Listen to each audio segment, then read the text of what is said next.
वो सम होनी चाहिए, टेढ़ी बेढ़ी नहीं होनी चाहिए। जिसमें आसन लगा के बैठा जाए वो भूमि सम होनी चाहिए। अगर ब्रह्मचारी नहीं तो फटने लगेगा, यहाँ दर्द होने लगेगा, अंदर परेशानी पैदा हो जाएगी। ब्रह्मचारी है तो कुतकुताहट होने लगेगी, धीरे धीरे आनंद बढ़ने लगेगा। यहाँ दृष्टि रखो, नासिकाग्र, बहुत एकाग्रता होती है, इससे बहुत लाभ मिलता है। अपने लोगों ने घंटों रखा है नासिकाग्र। फिर ध्यान करे कि अब वो हृदय कमल खिल रहा है, अब डंडी नीचे की तरफ जा रही है, कमल ऊपर की तरफ खिल कर आ रहा है। फिर उसके बीच में कमल की पंखुड़ियों के बीच में पीली पीली अत्यंत सुकुमार कर्णिका है।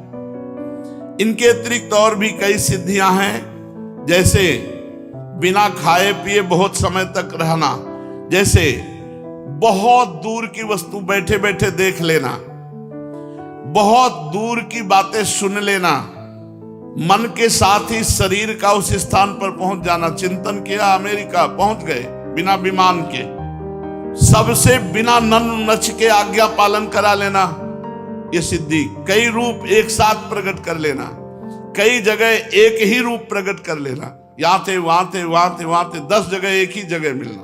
भूत भविष्य वर्तमान की बात जान लेना, पीछे क्या हुआ था, आगे क्या होगा, वर्तमान में तुम क्या सोच रहे हो, ये सब बातें सिद्धियों से।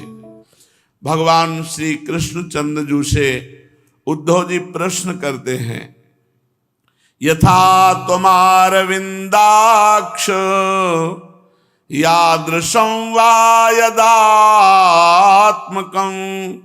ध्यायेन मुमुक्षुरे तन्मे ध्यानम त्वं वक्तुमर्हसि। उद्धव जी ने पूछा, त्वाम अरविंदाक्ष, हे कमल नयन श्याम सुंदर, आप कृपा करके बताइए कि जो संसार से मुक्त होना चाहता है, मुमुक्ष पुरुष, वो आपका किस रूप से, किस प्रकार से ध्यान करे। भगवान श्री कृष्ण ने कहा, प्रिय उद्धव, ध्यान के लिए जो भूमि होनी चाहिए वो सम होनी चाहिए, टेढ़ी बेढ़ी नहीं होनी चाहिए। जिसमें आसन लगा के बैठा जाए वो भूमि सम होनी चाहिए, ना बहुत ऊंचा आसन हो न बहुत नीचा आसन हो, समान हो, बराबर भूमि पर। और आसन पर बैठे शरीर को सीधा रख करके आराम से जिसमें बैठा जा सके, सुखासन, पद्मासन, सिद्धासन, ऐसे आसनों पे आराम से बैठ जाए और हाथों की हथेलियां पैर की गांठों पर ऐसे, और या फिर अपनी गोद में ऐसे। 2 ही पद्धति है ध्यान की, या तो ऐसे और या ऐसे, और सीधा मेरुदंड एकदम सीधा, आसन समान, ऊंचा नीचा नहीं, ऐसे बैठ जाए। और बैठकर फिर नासिकाग्र दृष्टि करे। यहां अगर ब्रह्मचारी नहीं तो फटने लगेगा, यहाँ दर्द होने लगेगा, अंदर परेशानी पैदा हो जाएगी। ब्रह्मचारी है तो कुतकुताहट होने लगेगी, धीरे धीरे आनंद बढ़ने लगेगा। यहां दृष्टि रखो, नासिकाग्र, बहुत एकाग्रता होती है, इससे बहुत लाभ मिलता है। अपने लोगों ने घंटों रखा है नासिकाग्र दृष्टि, और चलते हुए भी चल रहे नासिकाग्र दृष्टि रखते हुए गंगा की रेती पर देखो, यहां दृष्टि रखकर देखो नासिकाग्र, और उसी के सामने मंत्र लिखो, करो ध्यान। आसन पे बैठो, मेरुदंड सीधा, या तो गोद में ऐसे हाथ सीधे या फिर ऐसे।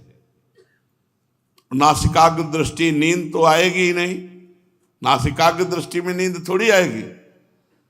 ध्यान करना है तो भगवान आदेश कर रहे हैं कि ऐसे ध्यान करो, न नाम सदसम ध्यानम। चलो रूप का तो भगवान अभी वर्णन करेंगे, नाम का ही ध्यान। तो नासिकाग्र में दृष्टि रख के राधा लिखो, सामने देखो राधा लिखा हुआ है, बार बार राधा राधा, तेजो में राधा, राधा नाम, नासिकाग्र दृष्टि। चक्कर आ जाएगा अगर ब्रह्मचारी नहीं हो तो। ब्रह्मचर्य इसमें चाहिए, नहीं ये सब दर्द करने लगेंगे, आज्ञा चक्र में दर्द शुरू हो जाएगा। इसीलिए नाम जप करो, पर यहां उद्धव जी ने प्रश्न किया तो भगवान उत्तर दे रहे। नासिकाग्र में दृष्टि जमावे, फिर इसके बाद पूरक, कुंभक, रेचक ये प्राणायाम करें। जैसे सर्दी का समय है तो सूर्य नाड़ी से पूरक शुरू करें। पूरक होता है खींचना। 5 मंत्र शरणागत मंत्र से खींचा, अंगूठा दाहिनी नाक के ऊपर है, खुली हुई बिल्कुल ऐसे रखा हुआ है, आराम आराम से खींचा, फिर रोक लिया। इसे कुंभक कहते हैं। रोक करके कम से कम 10 मंत्र जपे, ऐसे रोक लिया। फिर धीरे से बाईं नाक से निकाले, इसे रेचक कहते हैं, ऐसे। फिर पूरक, कुंभक, रेचक, इस पद्धति से 10 प्राणायाम अभी, फिर 3-4 घंटे बाद 10 प्राणायाम, फिर 3-4 घंटे बाद 10 प्राणायाम, 30 प्राणायाम यदि 1 महीने तक किया जाए तो प्राणवायु संयमन में आ जाती है, प्राणवायु सूक्ष्म होने लगती है। प्राणायामों का नाड़ियों के द्वारा शोधन करें, फिर प्राणायाम का धीरे धीरे अभ्यास बढ़ाता चला जाए। 90 प्राणायाम किए, कई वर्ष अन्न नहीं पाया। आलू, गुड़, दूध, गांव में यही फलाहार में मिलता था। थोड़ी आलू भुनी हुई या उबली हुई, थोड़ा दूध, थोड़ा गुड़, बस ऐसे कई वर्ष तक करना है। पर प्राणायाम के में बहुत अपार सामर्थ्य। गंगा स्नान करके पद्मासन लगा के जो प्राणायाम खींच के करते थे, पसीना पसीना पूरे शरीर में आ जाता था। फिर शांत होकर बैठ जाए, वो अपने आप शांत, एकदम एकाग्र हो जाता, शांत, एक अद्भुत आनंद। फिर हृदय में ध्यान करे, कमल नालगत पतले सूत के समान ओम,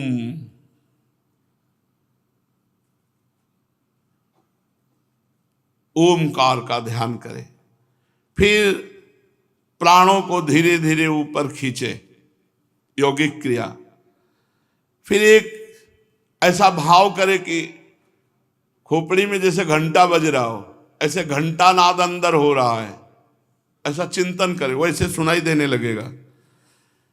फिर उस घंटा नाद के स्वर का ताता न टूटने पावे, टन टन टन, जैसे ऐसे नहीं, वैसे दिमाग में वैसे भर गया। अरे सब योगियों के अभ्यास है, तुम्हें तो राधा राधा चिंतन करना है। फिर 30 प्राणायाम, ये जो लिखा है भगवान की कृपा से साधना नैष्ठिक ब्रह्मचर्य में ही हुई है। 30 प्राणायाम, ओंकार सहित प्राणायाम का अभ्यास, ऐसा 1 महीने के अंदर प्राणवायु वश में हो जाएगी। सैनपुर में जब थे तो भी कई बार ये तो अनुष्ठान थे, और नित्य प्राणायाम तो होता ही था। यहां तक हुआ हित धाम तक, जो राधाचरण जी ने कहा फट जाएगी किडनी आपकी, जो जितनी फूली हुई है इसको डिस्टर्ब मत कीजिए, तो सब बंद कर दिया। आसन, प्राणायाम, सिर के बल खड़े होना, सब बंद हो गया। फिर ऐसा चिंतन करे कि हृदय एक कमल है, वह शरीर के भीतर इस प्रकार स्थित मानो उसकी डंडी तो ऊपर की ओर है, मुंह नीचे की ओर। फिर ध्यान करे कि अब वो हृदय कमल खिल रहा है, अब डंडी नीचे की तरफ जा रही है, कमल ऊपर की तरफ खिल कर आ रहा है। फिर उसके बीच में, कमल की पंखुड़ियों के बीच में पीली पीली अत्यंत सुकुमार कर्णिका है, और कर्णिका के चारों ओर जो पंखुड़ियां हैं वो सूर्य चंद्रमा के समान तेजस्वी हैं। सूर्य चंद्रमा अग्नि का न्यास करना। तदनंतर अग्नि के अंदर देखे कि भगवान का बड़ा सुंदर रूप खिल रहा है, प्रकाशित हो रहा है। मेरे अवयवों की गठन बड़ी ही सुडौल है, मेरे रोम रोम से शांति टपकती है, मुख कमल अत्यंत प्रफुल्लित और सुंदर है, घुटनों तक लंबी मनोहर 4 भुजाएं हैं, बड़े ही सुंदर और मनोहर गर्दन है, मरकतमणि के समान सुस्निग्ध कपोल है, मुख पर मंद मंद मुस्कान की अनोखी छटा है, दोनों कान बराबर उनमें मकराकृत कुंडल झिलमिल झिलमिल कर रहे हैं। वर्षाकालीन मेघ के समान श्यामल शरीर पर पीतांबर फहरा रहा है। श्रीवत्स एवं लक्ष्मी जी का चिन्ह वक्षा स्थल पर दाएं बाएं विराजमान है। हाथ में क्रमशः शंख चक्र गदा एवं पद्म धारण किए हुए हैं। गले में वनमाला लटक रही, चरणों में नूपुर शोभा दे रहे, गले में कौस्तुभ मणि जगमगा रहे, अपने अपने स्थान पर चमचमाते हुए किरीट कंगन करधनी बाजूबंद शोभायमान हो रहे हैं। मेरा एक एक अंग अत्यंत सुंदर एवं हृदयहारी है। सुंदर मुख, प्यार भरी चितवन कृपा प्रसाद की वर्षा कर रही है। उद्धव, मेरे इस सुकुमार रूप का ध्यान करना चाहिए और अपने मन को एक एक अंग में मेरे लगाना चाहिए। बुद्धिमान पुरुष को चाहिए कि मन के द्वारा इंद्रियों को उनके विषयों से खींच ले और मन को बुद्धि रूपी सारथी की सहायता से मुझ में ही लगा दे, चाहे मेरे किसी भी अंग में क्यों न हो। जब सारे शरीर का मेरा ध्यान होने लगे तब अपने चित्त को खींच कर एक स्थान में स्थिर करे और अन्य अंगों का चिंतन छोड़ दे। बस केवल मेरे मुख को देखे, मंद मंद मुस्कान की छटा से युक्त मेरे मुख का ही ध्यान करे। जब चित्त मुख में ठहर जाए तब वहां से हटाकर आकाश में स्थिर करे। तदनंतर आकाश का चिंतन भी त्याग कर मेरे स्वरूप में आरूढ़ हो जाए, मेरे सिवा किसी भी वस्तु का चिंतन ना करे। जब इस प्रकार चित्त समाहित हो जाता है तो एक ज्योति दूसरी ज्योति से मिलकर एक हो जाती है। वैसे ही अपने में मुझे और मुझ सर्वात्मा में अपने को अनुभव करने लगता है। जो योगी इस प्रकार तीव्र ध्यान योग के द्वारा मुझ में ही अपने चित्त का संयम करता है, उसके चित्त से वस्तु की अनेकता, तत्संबंधी ज्ञान और उनकी प्राप्ति के लिए होने वाले कर्मों का भ्रम शीघ्र ही निवृत्त हो जाता है। भगवान श्री कृष्ण ने कहा, प्रिय उद्धव, जब साधक इंद्रियां, प्राण और मन को अपने वश में करने लगता है तो उसके पास सिद्धियां आने लगती हैं। जो इंद्रियों पर विजय प्राप्त किए, मन पर विजय प्राप्त किए, प्राणों पर विजय प्राप्त किए और तन्मय है भगवत प्राप्ति के लिए, तो उसको गिराने के लिए सिद्धियां आती हैं। ये सिद्धियां स्वीकार करना कोई अच्छी बात नहीं है। जो भगवत प्रेमी महात्मा जन है वो इसे स्वीकार नहीं करते। उद्धव जी ने कहा, कौन सी धारणा करने से किस प्रकार कौन सी सिद्धि प्राप्त होती है, सिद्धियों की संख्या कितनी है, योगियों को आप ही तो सिद्धियां देते हैं, इसलिए आप कृपा करके वर्णन करें। भगवान श्री कृष्ण ने कहा, प्रिय उद्धव, धारणा योग के पारगामी योगियों ने प्रधान 18 प्रकार की सिद्धियां बताई हैं। उनमें 8 सिद्धियां तो प्रधान रूप से मुझ में ही रहती हैं और दूसरे योगियों में सतोगुण का जब विकास होता है तो 10 सिद्धियां प्रकाशित होती हैं। 3 सिद्धियां शरीर की हैं, अणिमा, महिमा, लघिमा। इंद्रियों की एक सिद्धि है प्राप्ति। लौकिक और पारलौकिक पदार्थों के इच्छानुसार अनुभव कराने वाली सिद्धि का नाम प्राकाम्य। माया और उसके कार्यों के इच्छानुसार संचालित करना ईशिता नाम की सिद्धि। विषयों में रहकर भी उनमें आसक्त न होना वसिता नाम की सिद्धि। जिस जिस सुख की कामना करे उसकी सीमा तक पहुंच जाना कामावसायिता नाम की 8वीं सिद्धि है। अणिमा, महिमा, लघिमा, प्राप्ति, प्राकाम्य, ईशिता और वसिता और कामावसायिता, ये 8 सिद्धियां भगवान में रहती हैं। ये 8 सिद्धियां मुझ में स्वभाव से ही रहती हैं और जिन्हें मैं देता हूं उनको अंश में प्राप्त होती हैं। इनके अतिरिक्त और भी कई सिद्धियां हैं, जैसे बिना खाए पिए बहुत समय तक रहना, भूख प्यास आदि के वेगों का बिल्कुल भी प्रभाव न पड़ना, जैसे बहुत दूर की वस्तु बैठे बैठे देख लेना, बहुत दूर की बातें सुन लेना, मन के साथ ही शरीर का उस स्थान पर पहुंच जाना। चिंतन किया, अमेरिका पहुंच गए बिना विमान के। मन के साथ जहां चिंतन गया वहां शरीर प्रकट कर देना, इच्छानुसार रूप बना लेना, दूसरे के शरीर में प्रवेश कर जाना, जब इच्छा हो तब शरीर छोड़ देना, अप्सराओं के साथ देव क्रीड़ा, दर्शन, ये सब संकल्प सिद्धियां योगियों को प्राप्त होती है, जो संयमी होते, जो जितेंद्री होते।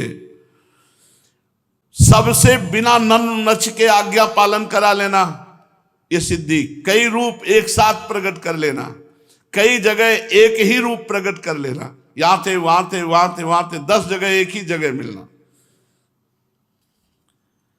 भूत भविष्य वर्तमान की बात जान लेना, पीछे क्या हुआ था, आगे क्या होगा, वर्तमान में तुम क्या सोच रहे हो, ये सब बातें सिद्धियों से। शीत उष्ण, सुख दुख, राग द्वेष, इन द्वंद्वों के वश में ना होना, दूसरे की मन की बात जान लेना, अग्नि सूर्य जल विष आदि की शक्तियों को स्तंभित कर देना, जल को स्तंभित करके पादुका पहन करके बिल्कुल सूखे की तरह जा रहा है, सूर्य के तेज को रोक देना, और अग्नि को स्तंभित कर देना, ज्वाला में ऐसे जा रहा कहीं रुआ नहीं झुलसेगा उसका, और विष को पी लेना लेकिन कोई प्रभाव विष का नहीं पड़ेगा, उसकी शक्तियों को स्तंभित कर देना, किसी से कभी पराजित न होना, ये योगियों को सिद्धियां प्राप्त होती हैं। योग धारणा से जो सिद्धियां प्राप्त होती हैं उनका मैंने नाम निर्देशक के साथ वर्णन किया। अब किस धारणा से कौन सी सिद्धि प्राप्त होती है ये बतलाता हूं, सुनो। पंचभूतों की सूक्ष्मतम मात्राएं मेरा ही शरीर है। जो साधक केवल मेरे उसी पंचभूतात्मक शरीर की उपासना करता है और अपने मन को तदाकार बनाकर उसी में लगा देता है, मेरे तन्मात्रात्मक शरीर के अतिरिक्त और किसी भी वस्तु का चिंतन नहीं करता, उसे अणिमा नाम की सिद्धि प्राप्त होती है।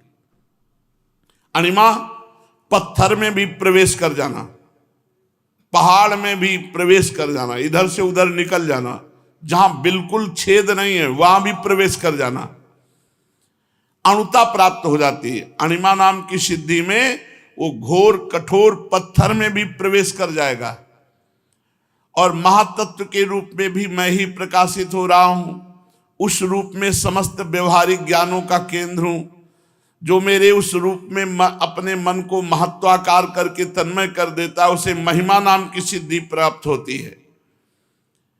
महिमा नाम की सिद्धि वो कहीं भी जा सकता है। ब्रह्मलोक अभी पहुंच गया, सोचते ही पहुंच गया। आकाशचारी जहां भी जाना चाहे, जहां भी जिस लोक में बेरोक टोक, जिसको महिमा नाम की सिद्धि प्राप्त है, जहां मन लगा देगा वहीं पहुंच गया, वहीं शरीर उपस्थित हो जाएगा। कि रेल में बैठने की जरूरत क्या है, संकल्प किया पहुंच गए जहां जाना है। तो अब इसके लिए योग सिद्धि चाहिए, जितेंद्रियता चाहिए। जो योगी वायु आदि 4 भूतों के परमाणुओं में मेरा ही रूप समझ करके चित्त को तदाकार कर देता, उसे लघिमा नाम की सिद्धि प्राप्त होती है। परमाणु रूप काल के समान सूक्ष्म वस्तु बनने की सामर्थ्य होती है। जैसे हनुमान जी महाराज अति लघु रूप धर्यो, परमाणु सबसे छोटी वस्तु है, मतलब आंखों से दिखाई नहीं देगा, इतना छोटा रूप धर करके जा। अति लघु रूप धर्यो हनुमाना, पैठा नगर सुमिरी भगवाना। ये लघिमा नाम की सिद्धि की मतलब आंखों से दिखाई ही नहीं देगा, इतना सूक्ष्म रूप धारण करके जाया जा सकता है। जो सात्विक अहंकार को मेरा स्वरूप समझकर मेरे उसी रूप में चित्त की धारणा करता है, वह समस्त इंद्रियों का अधिष्ठाता हो जाता है। मेरा चिंतन करने वाला भक्त इस प्रकार प्राप्ति नाम की सिद्धि प्राप्त करता है। प्राप्ति, जो सोचे वो प्राप्त हो जाए, जो सोचे वो तत्काल प्राप्त हो जाए। प्राप्ति नाम की, उसे कोई अप्राप्त नहीं, जो सोचे वो प्राप्त हो जाए। जो पुरुष मुझ महत्वाभिमानी सूत्रात्मा में अपना चित्त स्थिर करता है, उसे अव्यक्त जन्मात्मा सूत्रात्मा की प्राकाम्य नाम की सिद्धि प्राप्त होती है। इच्छा अनुसार जो भोगना चाहे वो तत्काल भोग उपस्थित है और भोगे, जितने काल तक भोगना चाहे भोगे। जैसे इस सिद्धि का कुछ अंश दत्तात्रेय जी की कृपा से शास्त्राबाहु अर्जुन को 88,000 वर्ष तक जवान रह करके विषयों का उपभोग किया। ये 88,000 वर्ष तक इच्छानुसार भोग भोगना। जो त्रिगुणमयी माया के स्वामी मेरे काल स्वरूप विश्व रूप की धारणा करता है, वो शरीरों और जीवों को अपने इच्छानुसार प्रेरित करने की सामर्थ्य रखता है। इस सिद्धि का नाम ईशत्व है।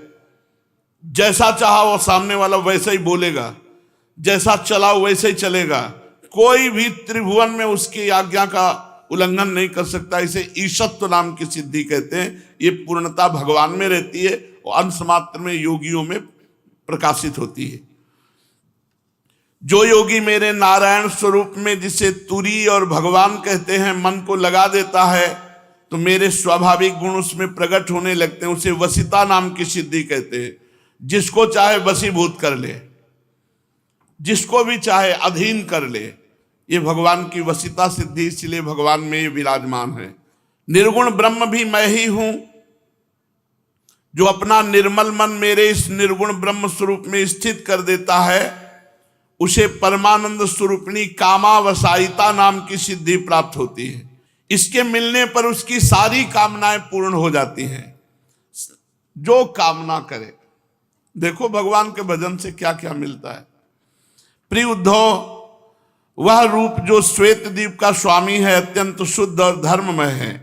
जो उसकी धारणा करता है, उसे ये क्षय कभी व्याप्त नहीं होते। भूख, प्यास, जन्म, मृत्यु, शोक, मोह, इन छह उर्मियों से वो मुक्त हो जाता है। उसे शुद्ध स्वरूप की प्राप्ति होती है। मैं ही समष्टि प्राण रूप आकाश आत्मा हूं। जो मेरे इस अनाहत नाद का चिंतन करता है, वो करोड़ों कोस दूर बैठकर सुन सकता है। करोड़ों कोस। वो आदमी अमेरिका में इस समय ये बात कर रहा है, उसको सुनाई दे रहा है, कान से सुनाई दे रहा है। तुम मन से कुछ बोल रहे हो, अच्छा तुम ये बोल रहे हो, तो आदमी एकदम अवाक हो जाता है। ये बात कैसे पता? ये सब सिद्धियां हैं। और ये जिनको सब सिद्धियां प्राप्त होती है, उसको प्रेम प्राप्त नहीं होता। इसीलिए रिद्धि सिद्धि पेरे बहुआई, बुद्धि लोभ दिखावे भाई, होए बुद्धि जो परम सयानी, तिन तन चितई ना नहीं। लुभायमान साधक हो जाता है कि यार कुछ तो हमें भी आना चाहिए, नहीं कुछ दिखा, पर इसके लिए बहुत ऊंचे उठना पड़ता है। अल्पाहार, पवित्रहार, इंद्रियों पर विजय, मन पर विजय, निरंतर भगवदाकार वृत्ति, तब सिद्धियां सब आती हैं। पर संत जन इन सिद्धियों का तिरस्कार कर देते हैं और भगवान को नमस्कार करते हुए उनके लिए रोना, उनके लिए तड़पना, ये जिसको ये सिद्धियां प्राप्त होती वो नहीं प्राप्त होती। एकांत में बैठकर भगवान के लिए रो रहा है, भगवान के विरह में तड़प रहा है। तो बहुत सी सिद्धियों का भगवान ने वर्णन किया। शेष चर्चा आगे। श्री राधा वल्लभ लाल।